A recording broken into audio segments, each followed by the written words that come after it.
ዛሬ አንዲት ልጅ ያዘዘችኝ የረመዳን አስቤዛ ላደርስላት ነው እና አሰላሙ አለይኩም ውዶቼ፣ እንዴት ናችሁ? ደህና ናችሁ? እኔ ደህና ነኝ አልሐምዱሊላህ። ለእኔ ቤት አዲስ ሆናችሁ ሰዎች ሰብስክራይብ አድርጉኝ፣ ላይክ አድርጉኝ።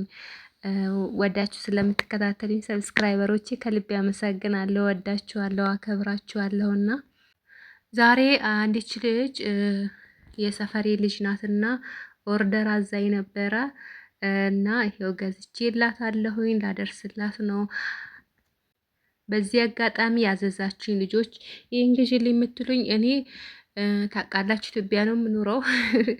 ገዝቼላችሁ ከዛ አልፈልግም ብትሉኝስ ብር ልካችሁ አደርስላችኋለሁ። የረመዳን አስቤዛ በዛ ከተባለ 10,000 ብር ቢጨርስባችሁ ነው። ከ5,000 ብር ምናምን በታች እስካሁን የላካችሁልኝ 6,000 5,000 ምናምን ድረስ ነው እና ያው ችግር የለውም ላኩልኝና እኔ ገዛላችኋለሁ። ኢንሻአላህ ቪዲዮም ስሪልኝ ካላችሁ ይሰራላችኋለሁኝ እና ላኩኝ። በተወደደ ኑሮ ገዝቼ ከዛስ ምን ልሆን ነው? ብር ላኩና ገዛላችኋለሁ። ይሄ አንደኛ ቡና ነው። ካሜራው ነው ጥቁር የሚያስመስለው እንጂ ንጹህ አንደኛ ቡና ነውና በጣም ምርጥ ቡና የምወደው ቡና ነው እና 1 ኪሎ ቡና፣ 2 ኪሎ ስኳር፣ 4 ፍሬ ቴምር፣ ሩዝ 4 ኪሎ እና ዘይት 1 ብለሽ ነበረ። ይሄው ገዝቼልሻለሁኝ። በዚህ አጋጣሚ ባለፈው ዋጋውን ንገሪኝ ብላችሁ ነበረ። ዋጋውን ነግሬያችሁ ግን አሁን ጨምሯል፣ ብዙ ነገር ጨምሯል እና በተለይ ዘይት በቃ በየቀኑ ነው የሚጨምረው የምትሉትና አሁን 2,000 ምናምን እያሉ ነው 2,050 2,100 ምናምን እያሉ ነው።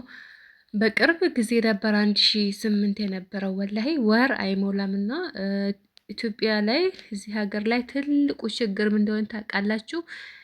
በቃ በዓልን ጠብቀው ነው ዋጋ የሚጨምሩት።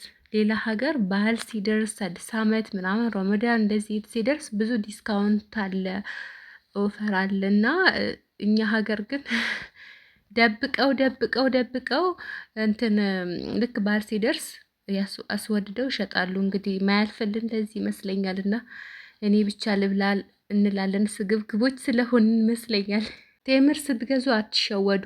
የበሰበሰ ቴምር እያሰራጩ ነው፣ አይታችኋል በየሚዲያው ምናምንና ብዙ አመት የቆየ ቴምር የበሰበሰ ሲከፈት እንዳለ ትል ብቻ ምናምን ነውና እንደዚህ አይነት ተምሮች ገብተዋል በየከተማው። ስትገዙ ቤተሰቦቻችሁም ሲገዙላችሁ ተጠንቀቁ እላችኋለሁኝ። የኢትዮጵያ ነጋዴ እንደዚህ ነው በቃ ምንም ማለት አይቻልም። በቃ ይሄ ነው ዋጋው ማለት አንችልም። በአሁን ሰዓት ለምን ታውቃላችሁ? እያደረ ነው የሚጭው ውሸታም ያረጋችኋልና እያደረ ይጨምራልና በጣም ከባድ ነው። ሌላም በጣም የተወደደ ነገር ቡና ነው። ቡና በጣም ተወደዋል። እሱም እየጨመረ ነው። 1 መለኪያ 40 ብር ነበር፣ አሁን 50 ብር ወጥቷል። እንግዲህ ያም ሆኖ ግን ሰው ይጠጣል፣ መጠጣት አያውቁም። የኢትዮጵያ ሰው መቼም ከቡና ጋር ቡና ይጠጣልና ቢወደድም ይኖራል ውዶቼ። ሳይበላ የሚያድር የለም፣ ሳይጠጣ ሳይበላ የሚያድር ሰው የለምና የፈለገ ኑሮ ቢወደድ ይኖራል። አልሐምዱሊላህ። አሁን እንደ ድሮ አይደለም፣ ኑሮ በደረጃ አለን። ድሮ ሀብታሞች ብቻ ነበሩ ሙልቅቅ ብለው የሚኖሩት፣ ግን አሁን ራሳችን ከሌላ ሰው ካላወዳድርን ብዙ ለድሃ የሆኑ ነገሮች አለ አይደል? ልክ እንደ አረብ ሀገር በአቅማችን መኖር እንችላለን፣ በትንሹ ነገር ተብቃቅተን ምናምን ማለት ነው። እና አልሐምዱሊላ ይሄ ነገር ጨመረ፣ ይሄ ነገር ጨመረ ስትባሉ አትፍሩ። እንዴት ነው የምኖረው ብላችሁ። በእርግጥ እዛ ሆኖ ያስፈራል። ያው እዚህ ስትኖሩት ምንም አይመስላችሁም፣ ያልፋል። በቃ ሳትበሉ አታድሩም። ምንም ጠግባችሁ ነው የምትበሉት። እንደውምና ለሆድ ነው አታስቡ። እንግዲህ ያው ሰው ለሆድ ነው የሚያስበው።